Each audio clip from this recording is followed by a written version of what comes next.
Welcome to the Mrs. R Relevant Daily Draft Podcast. Joined as usual by Daniel and Hank, special guest Tristan from WCIA TV in Champaign, Illinois. Right, Tristan? Yes, sir. It's counting the days to kick off, right? We're so close to the start of the college football season, the NFL season. It's talking season. I'm about ready for playing actual games season. I'm sure you guys are as well. Yeah. And we are here to do a draft preview of the Illini football team. So we have done a significant number of team previews for teams in the top 25. Illinois got, let's say, just pushed down the list a little bit, but happy that we can be here. And we have some really good players on Illinois that are going to be in the NFL draft. So, Tristan, you want to kick it off and talk about Luke Altmyer for a little bit? Yeah, for sure. And this season as a whole is very highly anticipated for Illinois fans. I mean, Illinois hasn't been in the preseason rankings since, I believe, 1990. Like, this is big time stuff. A program that has had flashes in the past, and this year really they've got a chance to cement themselves and kind of rarefied air, and they're in the playoff conversation, all that type of stuff. And at the forefront of that is Luke Altmyer, right? Really interesting player, coming out of transferring from Ole Miss, where he was from, born and raised in Starkville.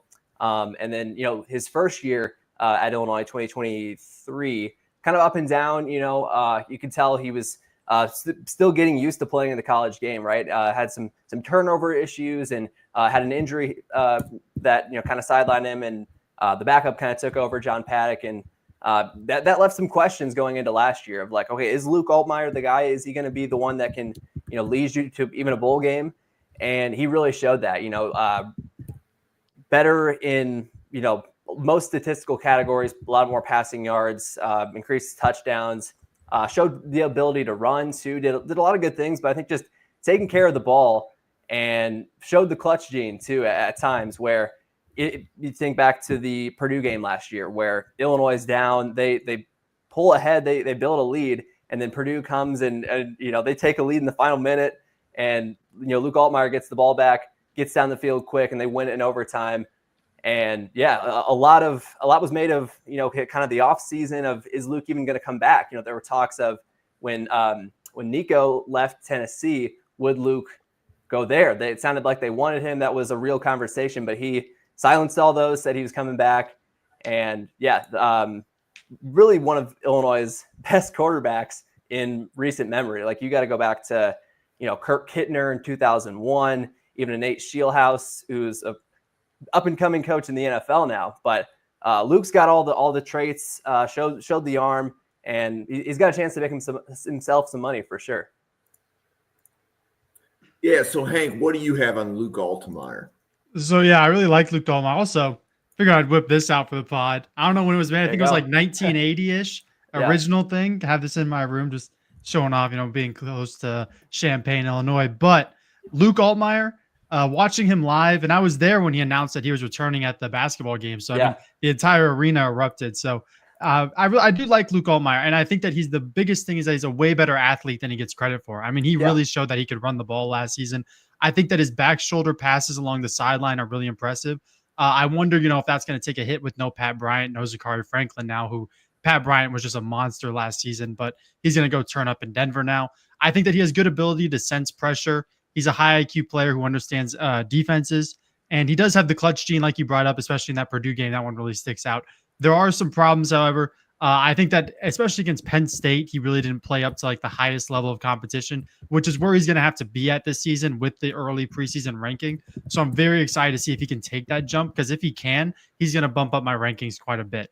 I think that his arm strength won't really get any better, and I don't think it's all that right now. There are some passes where he can really float the ball in there, which it's just nitpicking, but you do want a stronger arm, especially on NFL Sundays. But there is a role for him in the NFL. There were a few reps, especially against Penn State, where he was squaring his hips before throwing the ball when pressure was coming, which just basically got rid of all the gas behind his passes. I need him to step into throws more.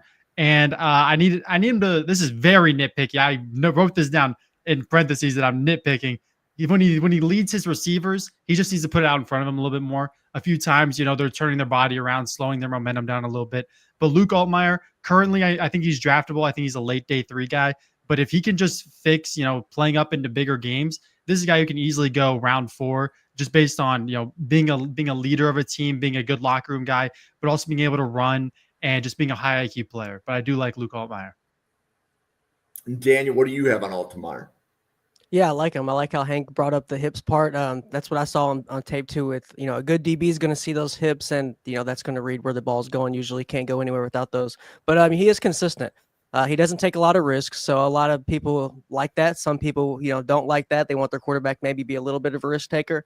I think he reacts to pressure well, and what you all touched on earlier, he is an underrated mobility guy, so he can move around. But the only thing, like you said, nitpicking maybe is the zip on the ball. He lacks like real zip and just torque on the ball. But I like his decision making, and that's something in a quarterback that's most important. So I like him overall, like you said, day 3 guy, and I think he's got a future in the league. 2,700 yards last year, only 6 picks, 22 tuds. So I like him. He's a solid guy in day 3, but he could work his way up. Okay, that we always start the show off with the quarterback. You got to start with the quarterback. Right. But I think the highest rated draft eligible player on Illinois is going to be Xavier Scott. There may be some arguments for some other players, but Tristan, what do you want to tell everybody about cornerback Xavier Scott? Yeah, I think it's maybe a toss-up between him and Gabe as far as, or even J.C. Davis, offensive lineman, who we can touch on later. But Xavier Scott really showed the a jump up in competition last year of really the ability to force turnovers was a big focus for Illinois as a whole. You look back to a few years ago when they made the ReliaQuest Bowl and the first bowl under Brett Bielema, they forced a lot of turnovers, and the year after really struggled with that, and 5-7, still trying to get back to a consecutive bowl game since I believe 2010, 2011. So it's been a long time since Illinois has done that even, but he was a big time guy in terms of taking the ball away. Even you go back to the Kansas game was a big Xavier Scott game, 2 interceptions, forced fumble to seal it. That was a game changing pick 6 he had in that game, where going into that game, it was like Illinois is trying to like pull off the upset over Kansas, which how the season turned out is kind of funny to think back to. But that was late in the first half. Just read the screen pass perfectly, and he was off and running. A question for him, I think, is his health. He's coming off an injury, kind of a minor thing, but it's kept him out of spring and fall at certain times. He's back to full go now, but yeah, definitely one of Illinois' top DBs. I think has shown a lot of Illinois defensive backs. I think have shown the ability to make tackles in space and be a complete player. There's a lot of complete football players at Illinois, and that's I think part of the Brett Bielema motto. Playing for Corey Parker, defensive backs coach previously at Toledo, and was the DB's coach with Quinyon Mitchell. So he's got the pedigree of developing some of those DBs. Plenty of good DBs coming through Illinois recent years as well. Devin Witherspoon, Kirby Joseph, guys who maybe weren't 4 or 5 star type guys out of high school, but they come in, they get better, they make plays, and then next thing you know, they're on Sundays. Yeah, so Daniel, I'm going to need you to do Xavier Scott before Hank, because I don't know that you would want to follow Hank on Xavier Scott. I swear to you, I was just thinking this. I was like, I kind of liked following, because I'm following 2 greats here, because, these are experts here with Illinois football, so I don't mind it. But I will go ahead, because I know Hank's going to, get into his thing, which I'm actually going to, be a spectator with that as well. So, okay, Xavier Scott, man. These DBs for sure, just on the other guys, ball hawks. I mean, these guys just know how to find the ball. They're like magnets to the ball, and that gets you paid. That's going to get you paid in college these days, and it's going to get you paid even more in the pros. So 5'11", 190, I like him. 43 solo tackles, 1 forced fumble, 4 picks. Active hands, great IQ. Great size. I mean, he's great IQ in zone coverage. He knows how to manipulate the quarterback, but then he just leaves the quarterback. If you're going to read off Scott, you got a problem. You need to go through your progression because he's just going to lead you to wrong, things that you're going to be getting benched. So I like him a lot, man. First round, I know it's what a lot of people are talking, and I like it, but he doesn't give up any big plays, and that's a big thing. If you can take away the ball and you don't give away any give away catches, a lot of people that take away the ball, it kind of overcompensates for them giving up catches, and other aspects of the game. But this guy, it's not with him. He's pretty much got all aspects covered. But Hank, I'm going to throw you the lob here. Daniel, Go what's ahead. your grade on Scott right now? Grade, see, I just got him as an overall first rounder. I don't like to get into the exact big board till as we see some more film. But man, all of these guys, I can't wait till we get into the all line. But Scott is somebody that's been popping up the film. All these DBs, and you're pretty much just you can't lose. It's a win-win with these guys. Okay, Hank, drum roll. Xavier Scott. So Daniel there kind of lit like a little spark of a fire. I'm gonna go ahead and pour a gallon of gasoline on it because I love Xavier Scott. He is my #1 player in this draft. I wrote down the word elite, and I don't use the word elite a lot when I'm talking about prospects. I wrote down the word elite 7 times when watching Xavier Scott. I was there at the Kansas game. I watched it live. That pick 6 was one of the loudest moments I've ever heard inside of Memorial Stadium. I mean, it completely shifted the tide. He beat Kansas by himself.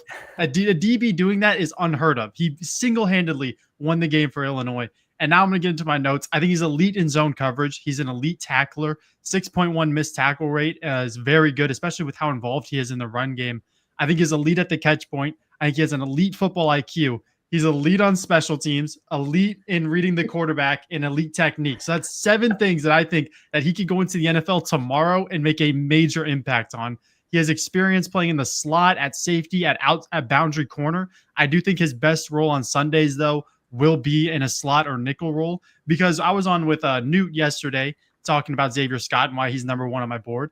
And we brought up the idea that when you play nickel, you can't just throw someone in there who's 5'11", 190 just because they're a little undersized. They have to be willing and physical in the run game, and that's what Xavier Scott brings. And I think he plays bigger than his size. He hits hard. He's super physical. I mean, you watch the tenacity he plays with, and it really makes you take a step back. The only question I have with him does he have long speed? Does he have catch-up speed? I don't know what kind of – I'm not going to base his entire stock off of 40 time. If he runs a 4.6, it is what it is. Newt brought up that Brian Branch ran a 4.62, and now he's one of the best nickel backs in the NFL. So I do think Xavier Scott right now is firmly the #1 player in the draft for me, and I think that he will be the #1 player in the draft for me, barring any health concerns, by the time April comes. I love Xavier Scott. I think he's a sick pro, and he's one of, if not the best player I've watched in my 3 years of scouting. Nice. Love it. Xavier Scott guy. Okay. Yeah. Learning things right now. So let's stick with the DB room, and let's go with safety Miles Scott. So Tristan, you want to talk about him for a little bit? Yeah, Miles Scott. First off, just a cool story. Former walk-on at Illinois. He's from the state of Illinois, I believe the Chicago area, and was a former wide receiver too. So he's been kind of all over the place. Funny enough, Kirby Joseph, who's with the Lions, had one really big year at Illinois and then got drafted, and the rest is history. He had a similar path too. He was a one-time wide receiver, and I guess Miles Scott in that similar vein as well. But yeah, another kind of ball hawk player, kind of a safety, I guess. It's tough to nail down cornerback versus safety in Illinois' defense. Just as a whole, I think I've heard one of the coaches say, "Hey, they're just defensive backs." So that's the language you usually go with. But yeah, I mean, another one of those ball hawking type players.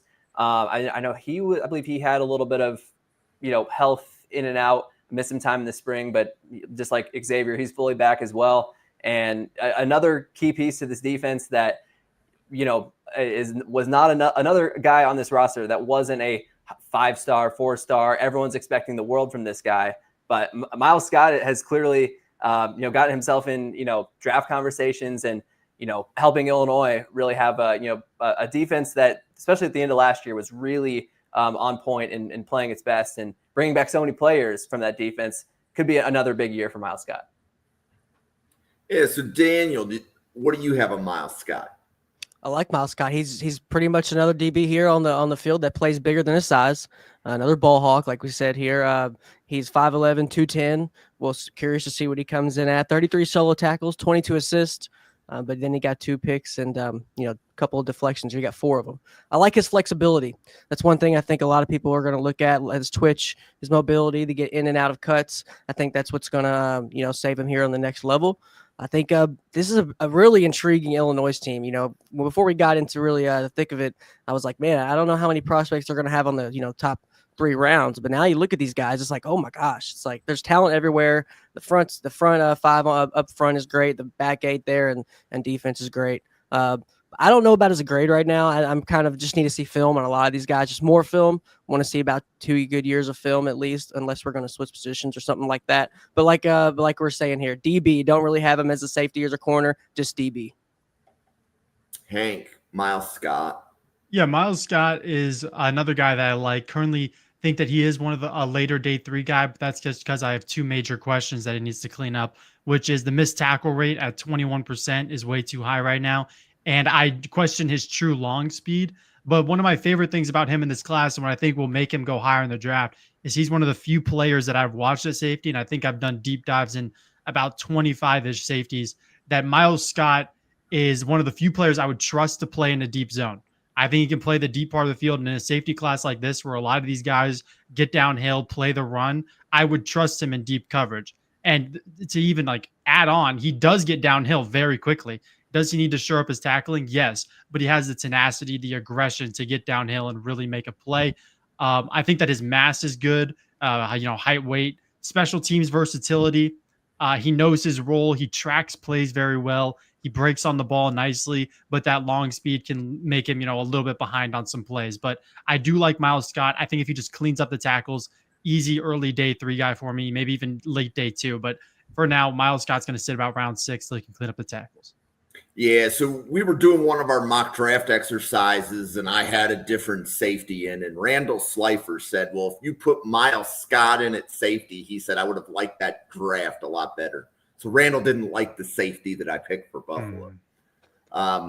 So sticking with the Illinois defense, Gabe Jacas, is that the correct way to pronounce that, Tristan? Jacas.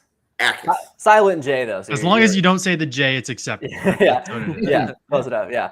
Go ahead and get started with Gabe Jacas, a guy who pretty much was a day 1, guy producing right away for this defense. 2022. I even remember I believe it was the Virginia game a couple years ago. He was had a couple sacks. The main thing for him, I think, is the pass rush production. You see, okay, you see him in person, and you're like, that's an NFL player.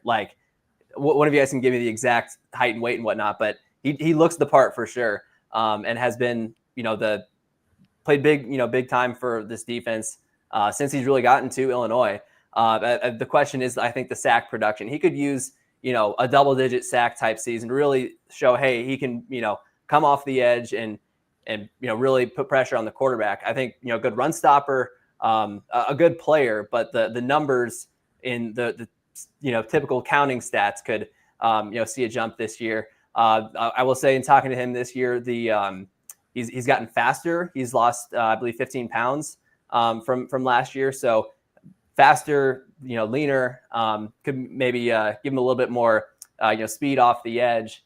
But a guy that's just another kind of high character guy. Some of it was pretty cool to follow last year. He was apparently just driving by this Girl Scout cookies stand, girls selling Girl Scout cookies, and he bought the whole thing and donated it back. So, a cool story to follow, and a really nice guy too. Has a wrestling background as well. That's always a great sign for a prospect, and just a football player overall. But yeah, I think big things ahead for Gabe Jacas, and the ceiling could be pretty high, especially if he puts up big numbers this year. So Hank, what do you have on Gabe Jacas? Yeah, Gabe Jacas, the big thing with him that I'm just waiting on is that breakout season that Tristan was talking about. He needs to not only just produce, but I think just take the next step when he's rushing the passer. But I have officially 6'3", 279. He could be even lighter if you're saying he lost 15 pounds. I mean, I'm sure you're more in the loop. So maybe he's closer to 275, 270 now, which I would like even more, because one of my things was his get off from the line needs to get better.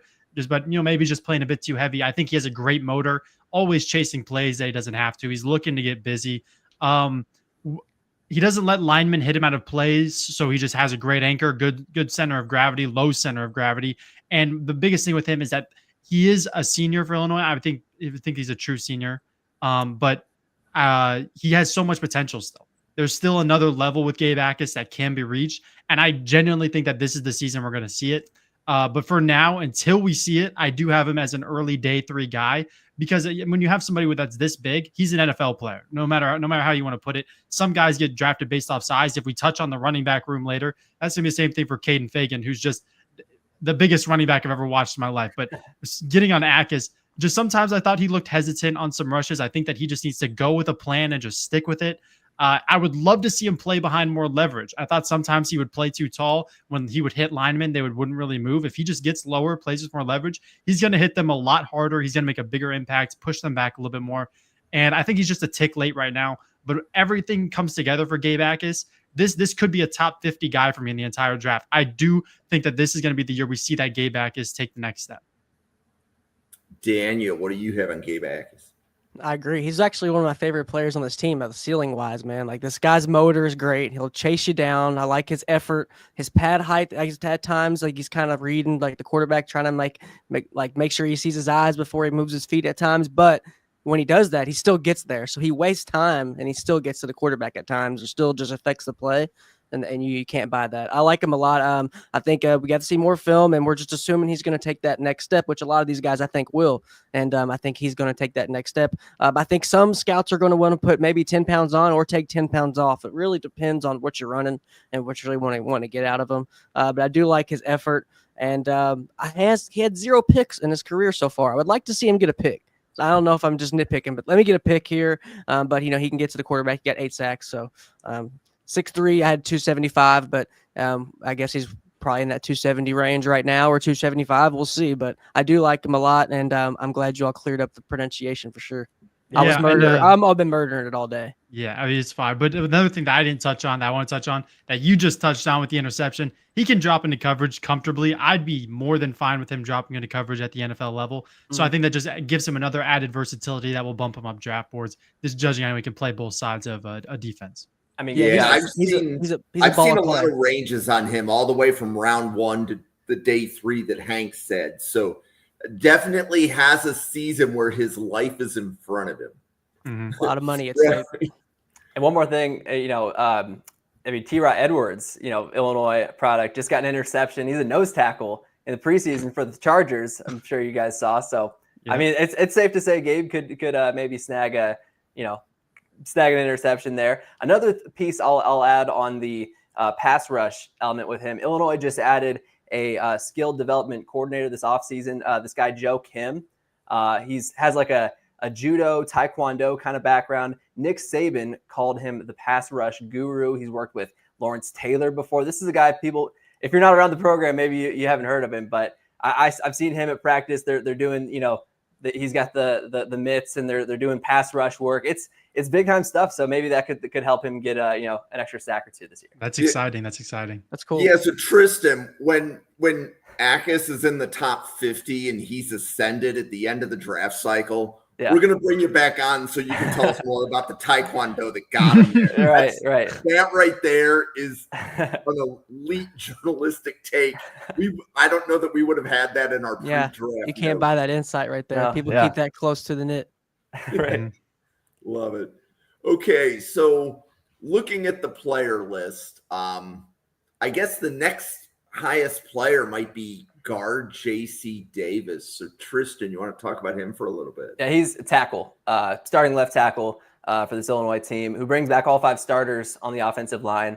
And it kind of an interesting story with him as well, with J.C. Davis. He came in last year as a grad transfer out of New Mexico. I believe was all conference like 1 or 2 years there. A highly touted guy, but you're like, okay, you get him for 1 year. He started every game. It was just really solid. Like I can't think of like the Illinois ran a screen and J.C. Davis just smoked a guy. But I also don't remember like, oh man, J.C. Davis really cost you in these games. Just very steady. A guy that came in and did what you need a starting left tackle to do. Then the Diego Pavia ruling comes in, and I believe he had some JUCO years. And so he got an extra year of eligibility. And there's a whole conversation of, is he going to come back? What are you going to do? There's this story about Brett Bielema flying to his home of Oakland, California over the Christmas holiday and just showed up to JC Davis's house. And his family's like, Brett Bielema, what are you doing here? What's going on? And was like, hey, JC, we want you back. And, the story goes that, JC Davis comes back this year and is, again, supposed to be one of the top tackles in the Big Ten for sure. And, a guy who seen a little bit of him in a boot recently, had some plantar fasciitis, working through that. But I believe at practice today he was not in the boot. Brett Bielema doesn't sound too concerned by it. So it sounds like he'll be, full go, ready to roll for week one. And I'd say one of the most steady guys on this offensive line. So Daniel, from an NFL perspective, Davis, is he a guard or a tackle? It depends. Like, I would maybe move him at guard just because I do have questions at upper body strength. I think he's a little lean there. I think, honestly, if you really want to get down to it, I like Kreutz a little bit more than JC Davis, honestly. But I think he needs to add some weight if he is going to stay at tackle. He's good looking at his pass sets. He's good at looking for work. He doesn't just say, okay, there's not a guy over me. He's checking back gaps, and he's checking, peeling back door. He gets caught looking at the play sometimes, meaning he gets turned around sometimes over lunges. Either it's a technique thing or a coaching thing. It's kind of ties in between. I just think he needs to improve his initial thud. Not a lot of, just knocking guys off their feet. We see a lot of offensive linemen, we've been going over that are just straight knocking guys out of their shoes. And if he can really up those things and show some consistency with his upper body strength, I think I would put him a guard, honestly. But I think he's O-lineman too out of this team, honestly. Hank, how about you on Davis?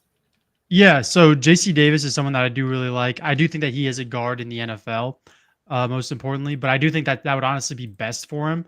I think that the big thing for him is that he's been super durable over now his 5-year career. I think he's barely missed any time whatsoever.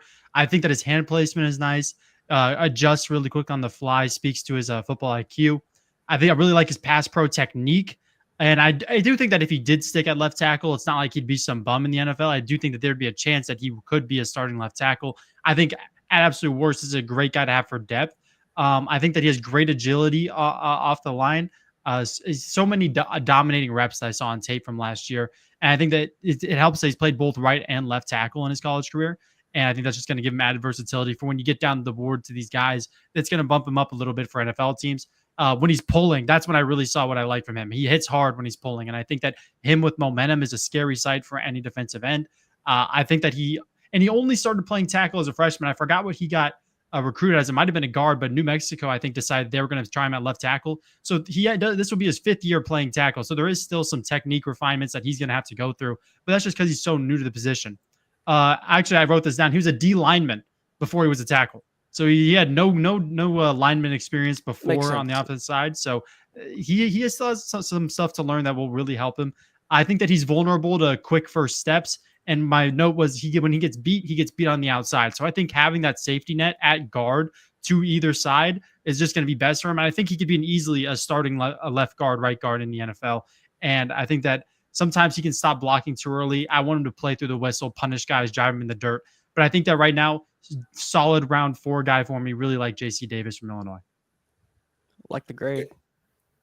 Yeah, and I think we had Davis because we did some work on him last cycle before he chose to go back to school. Yeah. So that early day 3 kind of vibes with what some of the draft professors. Yeah, and I brought him to when I did the Sleeper podcast like 2 weeks ago now. I did bring his name there. So that was a big guy for me. Okay, so another offensive lineman is center Josh Kreutz. Tristan, you want to talk about him for a little bit? Yeah, it's like I almost said like JC Davis was like the undisputed like best lineman coming back. But then I was like, oh yeah, Josh Kreutz is in that conversation too. You hear the last name, right? Of course, the son of Olin Kreutz, Bears legend, center was there for a decade. And I think, you're projecting a lot of those same things with Josh. Has been very steady. Once he took over that center spot, I believe a year or two ago, he's really been the anchor of that interior of the offensive line. His brother James also plays at Illinois. He's a linebacker, different body type. But yeah, Josh is just another steady piece to this offensive line. A guy you don't think back to the mistakes he's made or anything. Just seems to do his job, and obviously has the NFL pedigree and knows what it takes to go to the next level and carve out a career there. So I think that's definitely on the table for Josh. So Daniel, you said you have something on Josh Kreutz, correct? Yeah, I love Josh Kreutz. I think he's a great center. I think 6'2", I got him at 290. I don't want no 6'6" center. I know maybe I'm biased. It's the position I played, and I'm not a crazy big behemoth, but I don't want a 6'6", 6'5" center. I just don't. I want mine to kind of go up the ladder. We want my center to be littlest guard. I want it just to go up naturally, kind of like a bookshelf or something. But yeah, I like him. Obviously, he's son of a legend. He's got the bloodlines there. He doesn't overextend in his pass set. It's hard to not teach that and hard to teach that, to fix it. So we got guys where we got to fix a lot of things. With this guy, we just kind of have to fine tune things. And it really sucks to say, but the bloodlines are there. He's playing the same position as his dad. Like, it's just easy math here. But I love him. He has great IQ, and he does great in RPO scheme blocking. You never know what he's doing based off of his set. As I was really bad at with my foot placement on influencing where I'm going. You can't do that. You can't really tell what's going on with him, especially the first couple seconds of an RPO. He's a really good center. I don't know about necessarily a grade right now. I would kind of lean on Hank for the grade technically, but I really do like him at center. There's so many good offensive linemen in this draft, and he's got my eye on him for sure. I think I would take him. I don't know, top 5 center for sure though. So at 290 pounds, he needs to add about 15 pounds. The difference between a 290-pound center and a 305-pound center is going to be worth about 2 rounds in the draft. Yeah. Right? That's the difference between somebody that's going to go round 6 and somebody that's going to go round 4, in my opinion. I agree. Kind of thing. So, okay. So we've got a few more players on offense. So Tristan. Yes. Which running back do you want to cover first? Yeah, I'll throw in one more thing on Josh Kreutz. The one mistake I can think back to was that Penn State game where Illinois was driving, had it inside the 5, and a high snap really derailed the drive and turned it into a field goal that they might have missed. But high snaps haven't been a problem. I played center, so I agree with Daniel's sentiment there that, I'm 5'7", $180 now, $170 now. It was a little bit heavier back then in high school, but yeah, you can make the shorter center work. So running backs, very interesting, talented group back for, from last year. Illinois did lose one guy, Josh McCray, who had a big Citrus Bowl, had some big games. He's transferred to Georgia, which is really interesting because he was a guy that you were like, he's going to be good if he could stay healthy. And now he's off to the SEC. It'll be interesting to see how much he plays there. But the 2 main guys back for Illinois, Kaden Feagin and Aidan Laughery, 2 local guys, 2 Central Illinois guys. And I'm really interested to see, Kaden Feagin. I think we know like what he can do. Like the talent is there. He's got the size, the speed. He can really do it all. He was on the freaks list last year. The key for him is just staying healthy. Can he lock in there? But Aidan Laughery is, I guess, a guy we can start with.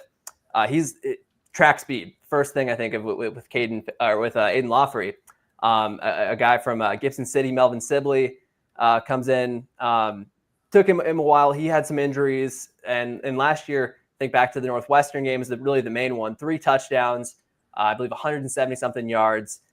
Just a guy that can take it the distance every time he touches the ball. I think a question for him can be, catching passes out of the backfield. Had a couple drops. I believe one in the Kansas game that would have gone for a touchdown. But for him, I think it's another year. Excited to have him back, and just want another year of health and consistency. And I think you could say that for Feagin and Laughery as well. So Daniel, you want to cover both running backs? Yeah. So Laughery, I got him at 5'11", 200, 589 yards, 4 touchdowns. I think he has his best ability to. He obviously has to get better at it, like you just mentioned. He has to get better at catching the ball. But if as an offensive minded guy, I look at him, I'm like, God, I would love to get that guy involved in the passing game because of his length, because of his getaway speed. I would like to turn him into a passer. I think that's his best, a pass catcher. I think that's his best look in the NFL because he's got a guy coming there off injury. I think pretty interesting to see what Bielema does with this running back core. How is he going to use them? Is he going to go lightning and lightning, thunder and lightning? How is he going to use them? What downs and what situations? That remains to be seen because Feagin got hurt after 5 games last year. So, we'll see what happens. But as for Feagin, we'll move on to him. I do like him a little bit more as a prospect, all-around back. I love his vision. He has good length and acceleration. He shifts gears and really well. He can read the guards and the centers really well. And he really just hits the hole hard. Kind of reminds me of a little bit of a Le'Veon Bell, kind of how he did it, just really shifts into the next gear. But yeah, good length. I like him more as a prospect. Not afraid to put his head down and try to run over a defender. So I love that about him. But like you said, got to stay healthy. We got to keep this guy on the field. But I'm very excited to see what Bielema does with this running back core. I think they're both draftable. I would just use Laughery more in a pass set. So, Hank, I know that the last time you and I podcasted on running backs, you had only watched film on one of them. Do you have grades on both of them now? Yeah, I have grades on both of them now. I'll start with Feagin because he is the lower of the two, and I mean, it's pretty significant. Laughery is a top, I think he's my RB6, so I'm very high on Aidan Laughery. But my main problem with Feagin is that we know what he is, and I don't think he's really going to change as much as like what the dimension of this game is going to be. Officially 6'3", 251 is what I have. At that size, you just don't see that from running backs. I mean, he's a bowling ball, a wall, but I honestly wish that he would break more ankle tackles. I feel like his contact balance should be a bit better for where he's at. His career yards per carry at the collegiate level is 4.6, which is different than the NFL levels. He's averaging that in the NFL. You got a good NFL running back, but in the college level, you want to see it maybe even eclipse 5, especially for a guy who's going to be this bruiser. The injury concerns throughout his career, though, do scare me. He hasn't been able to stay healthy either season that he's been a part of the Illini program. I think his vision has a ways to go. But if we want to talk about positives, the first thing is the size. This is abnormal for the running back position. No one at the running back position should be this big, but he's just a bowling ball. I was surprised with his hand quality. He had a one-handed catch against Penn State that I saw. For most of these guys, and especially Kreutz, who I do have draftable, I think I have him round 4, round 5-ish. I watched the Penn State game and I watched the Oregon game because that's going to be the most translatable. That's going to have the most NFL talent. And I know Illinois struggled against Oregon, and it was very, very disappointing. But at the end of the day, when you're doing a draft cycle, that's where the best players are. You need to watch them go against the best. And watching that one-handed catch, it kind of shocked me. I think that he pushes linemen over in pass pro. He has the power to really pop them. And I think that in the NFL, I'm not calling him Jamal Williams, but this is a guy when Jamal Williams had that season with the Lions where he put up 20 touchdowns. You're going to give this guy the ball at the 5-yard line, and you're just going to power run it in. I mean, this guy is going to be a touchdown machine in the NFL if he's able to get his starting role. But now I'm going to move over to Laughery, who I'm going to just, I don't use the word elite a lot. The first thing that I saw, his vision, elite. I think that his vision is top tier in this class. I have a round 2 grade on him. I think that he gets busy in pass protection and has good technique. This is my favorite thing.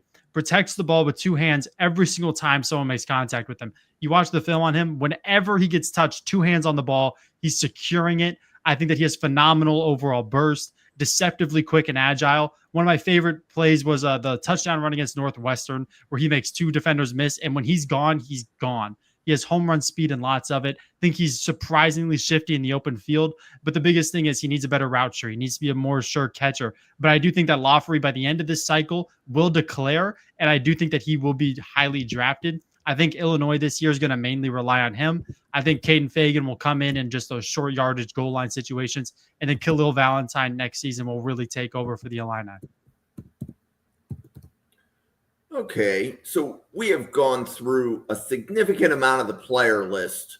For those who listen on Spotify, I don't know if we're going to get to all the players, but other draft-eligible players are tight end Davin, Stoffel, wide receiver Hudson, Clement, edge James Thompson, and safety Matthew Bailey. Tristan, you want to talk about any or all of those guys? Yeah, so I'll go for the tight end room first. Davin Stoffel, we'll see. It's his first year, just transferred in from South Dakota State.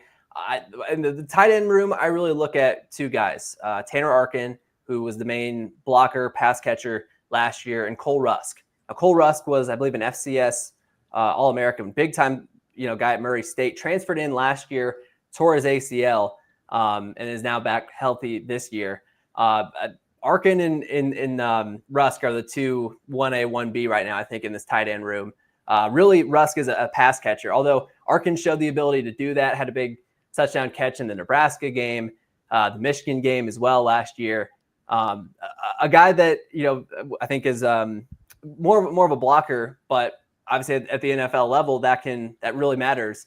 To think back to Tip Ryman a couple years ago at Illinois, maybe didn't put up the big stats or was this big vertical threat, but I believe it was a third-round pick and it's still with the Cardinals. So I think Tanner Arkin could follow a similar path, but a big question for this Illinois team in general is, okay, who's going to catch passes? As Hank mentioned, okay, no Pat Bryant, no Zachary Franklin. Who is going to fill that void of targets?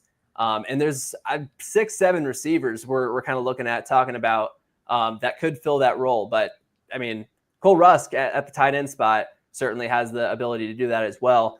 And I think Matthew Bailey is a name worth mentioning too. Defensive back, but got good height, size, speed, and can tackle. And I think even at the NFL level could bring some versatility where maybe you switch him to a linebacker role, could bring a lot of versatility, really known for his tackling with this Illinois defense as well. So maybe not this year, maybe another year.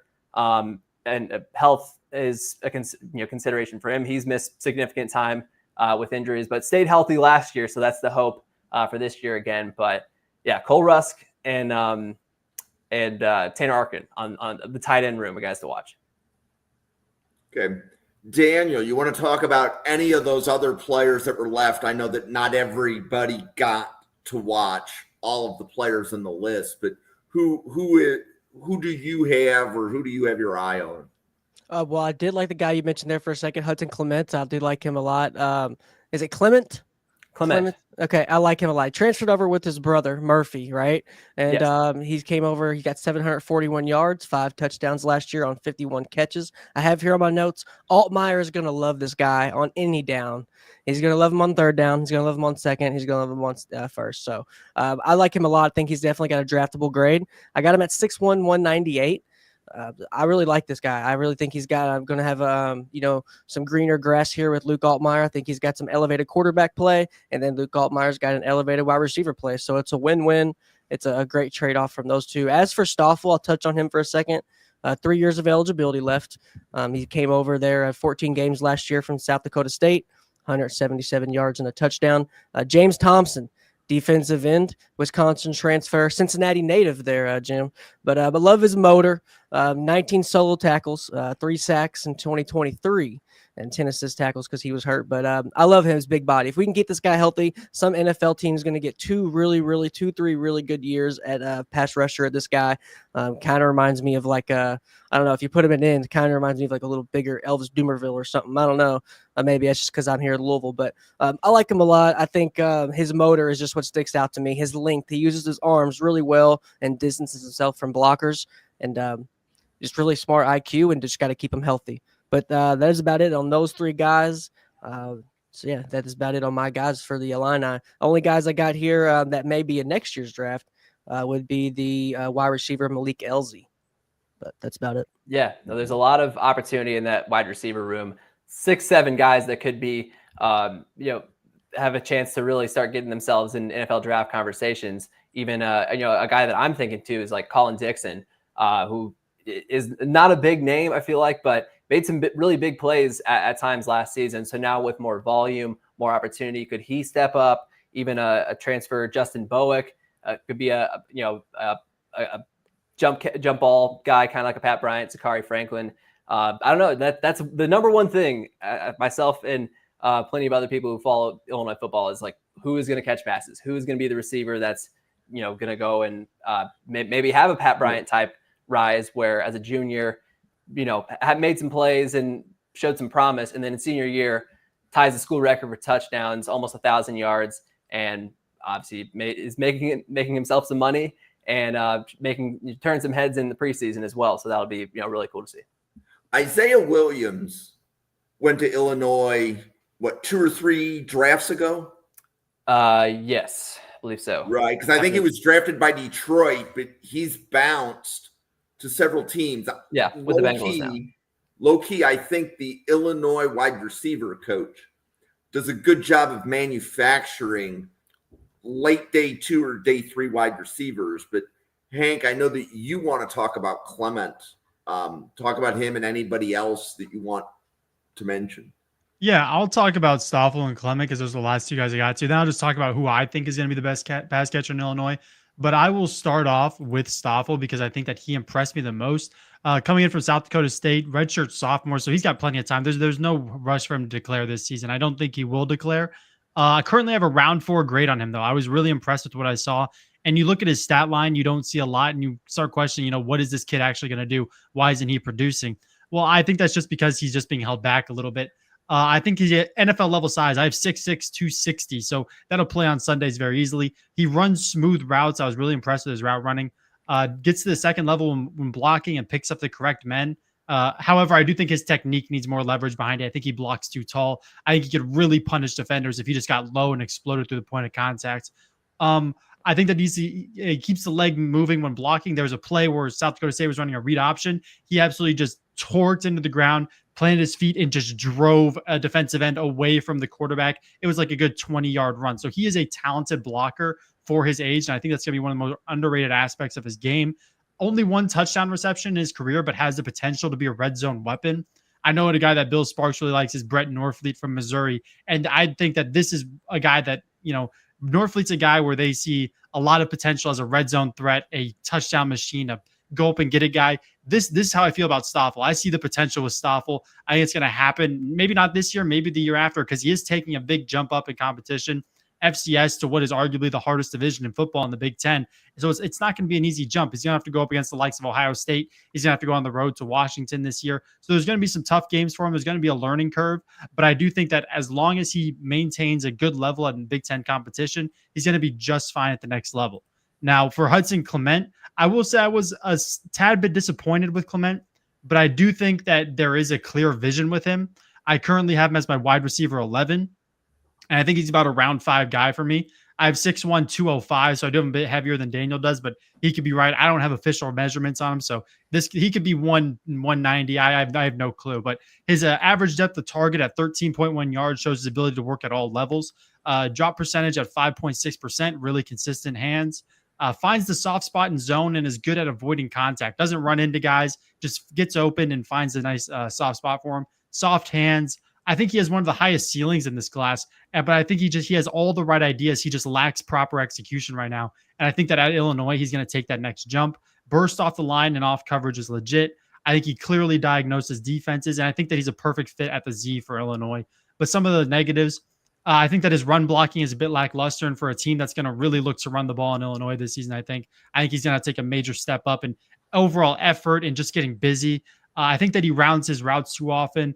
I think that he can, when he does have contact when he's running a route, he gets jammed a little bit too easily. He can get rerouted a little bit too much. So I just want to see him get a bit physicler, I think is what I want to see from Clement. But I do think he's a round 5 guy. I think he needs more attention to detail. Now, for who's going to catch passes for Illinois, I really look at Malik Elzy.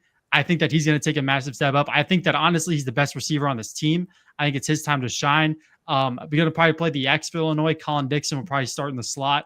But Elzy's a guy that I know. I had talked to my friend a lot about Illinois football, who's diehard fan over there, and he loves Malik Elzy. So I think that if we're going to see a major emergence from Malik Elzy, I do think Clement's going to be a fine target this year. I think he's going to be a great target for Luke Altmyer. Like Daniel said, I think Altmyer is going to love Clement. I think Colin Dixon's going to be a reliable slot option. Not really a guy I'm worried about declaring this year, but I think that the biggest name to watch out for is Malik Elzy when watching Illini football.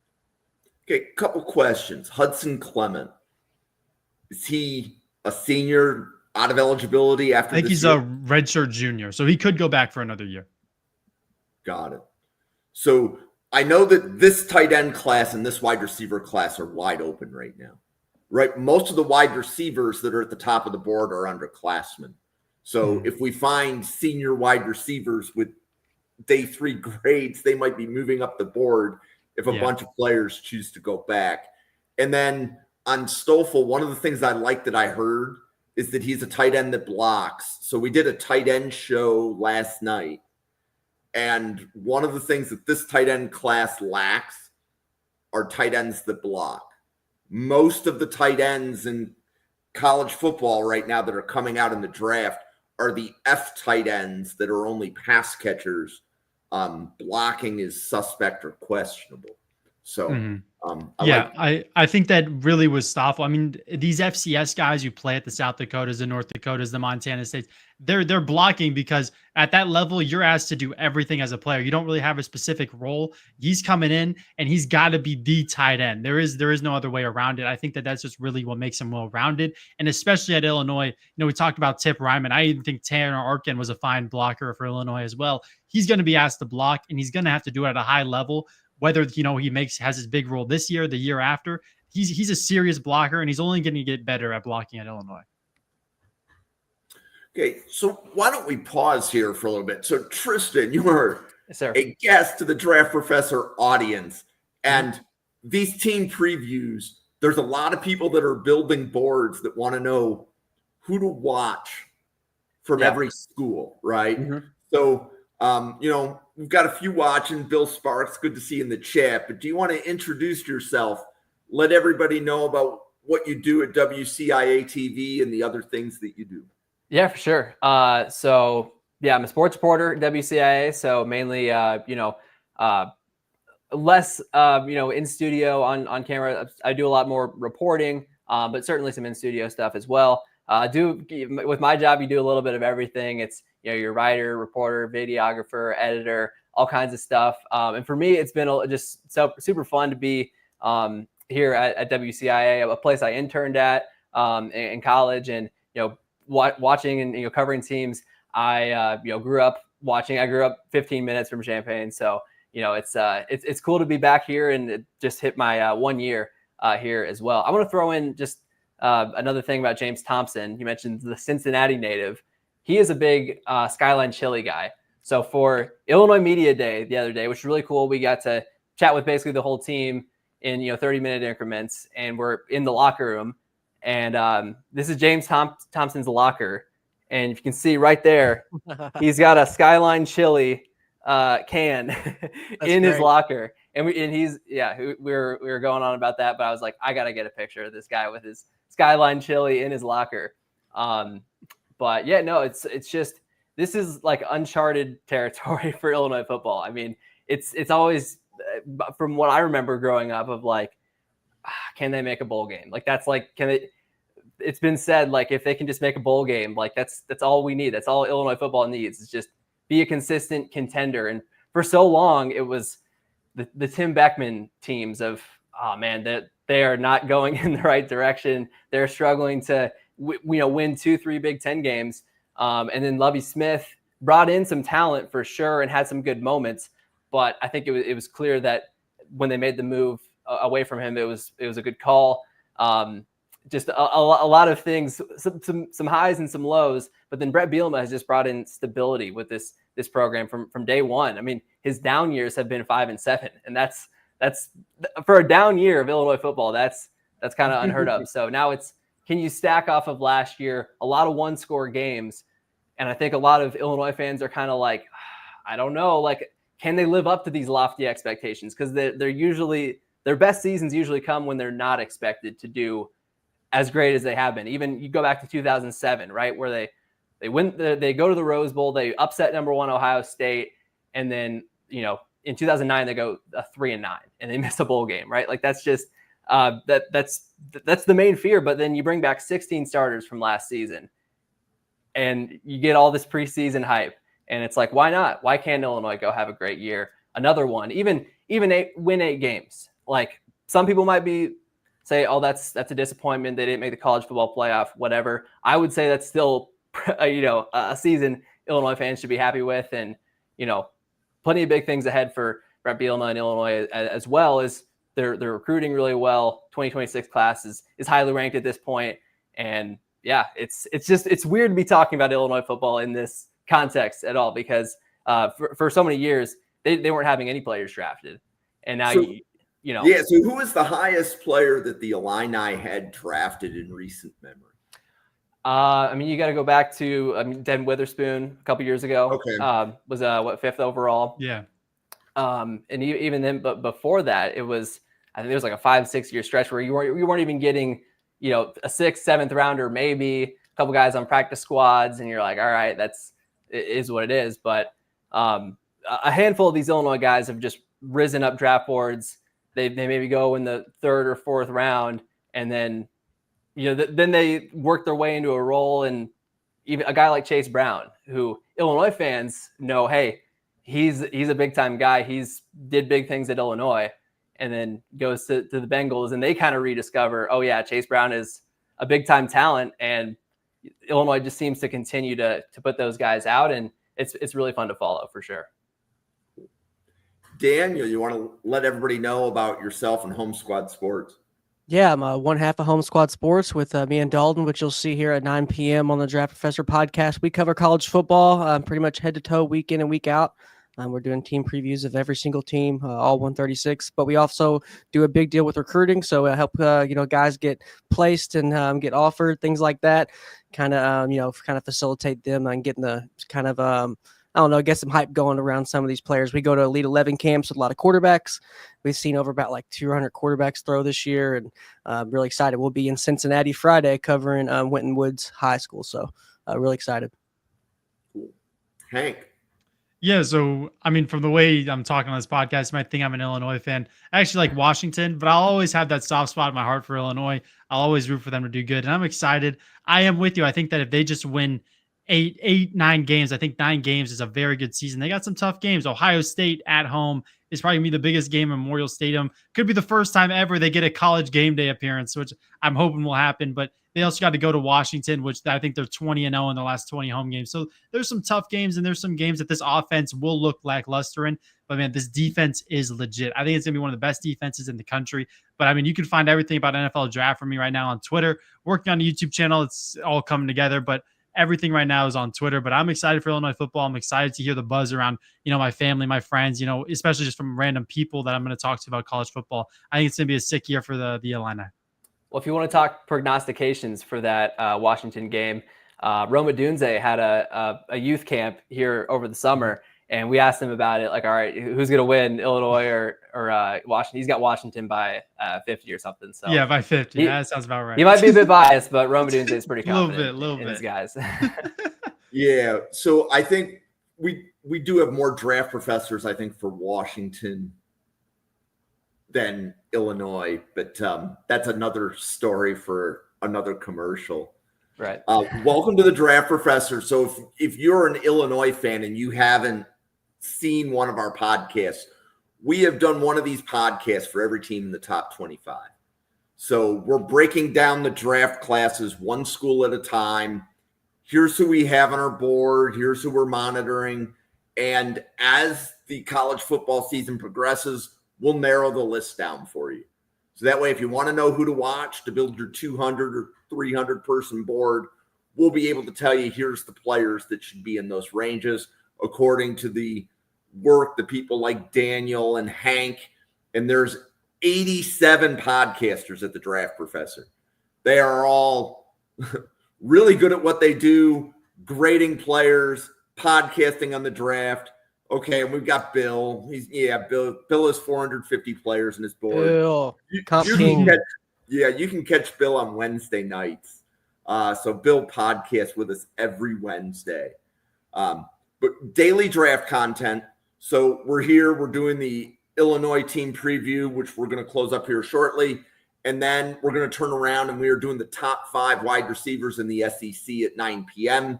You'll see the other half of Home Squad Sports. And I believe Hank is going to be on that podcast as well. Because actually, I think you saw that we were doing Illinois and you said, yeah, I want to do that podcast. Yeah, I did want to do Illinois. Yeah.